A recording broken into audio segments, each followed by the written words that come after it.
The leader of Armenia skips a meeting with a security group that is dominated by Russia due to a rift with the Kremlin. One member of a security grouping dominated by Russia is missing from a summit in Belarus, Armenia. Armenia is upset about what it perceives as a lack of support from the group regarding the Nagorno-Karabakh conflict. On Thursday, a security grouping presided over by Russia convened in Belarus without one of its members, Armenia.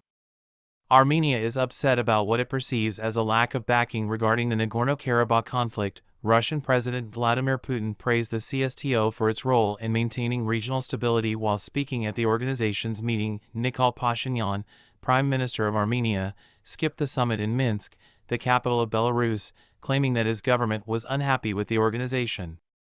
This was a clear indication of the growing distance between Russia and Armenia.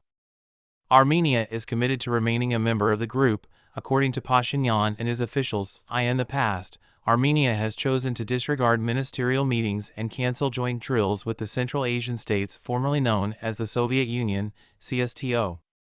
Russian peacekeepers stationed in Nagorno-Karabakh following a conflict in 2020 are facing accusations from Armenian authorities that they were unable to halt an assault in September by Azerbaijan.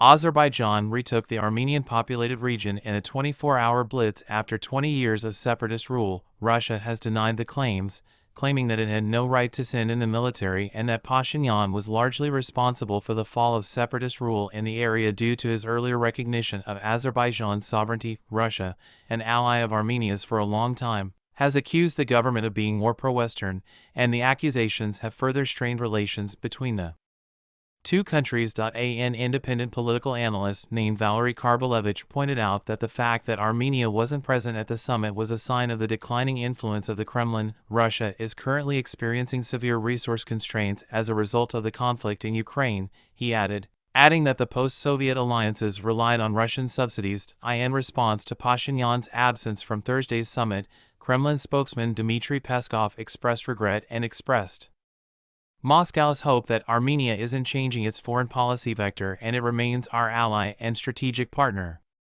Even though he did not specifically name Pashinyan, Belarusian President Alexander Lukashenko was more critical of Armenia during the summit, stating that some of our partners took steps and made statements that were provocative. He said that instead of dumping stuff to the media, people should have an eye-to-eye conversation if they have complaints, and that it was irresponsible and short-sighted to intentionally cause a conflict situation within the group so that the hostile West could gain an advantage. Russia has been a reliable source of financial and political support for President Lukashenko during his 30 years in office.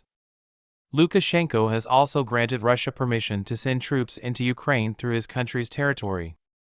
Only the existence of the powerful weapons could guarantee security in the region, he said after Thursday's summit, hailing Russia's declared deployment of tactical nuclear weapons to Belarus earlier this year. The Kremlin's nuclear bluster over its invasion of Ukraine reached a new level with the announced deployment of Russian weapons in Belarusian territory, which was another attempt to deter the West from providing more military aid to Kyiv.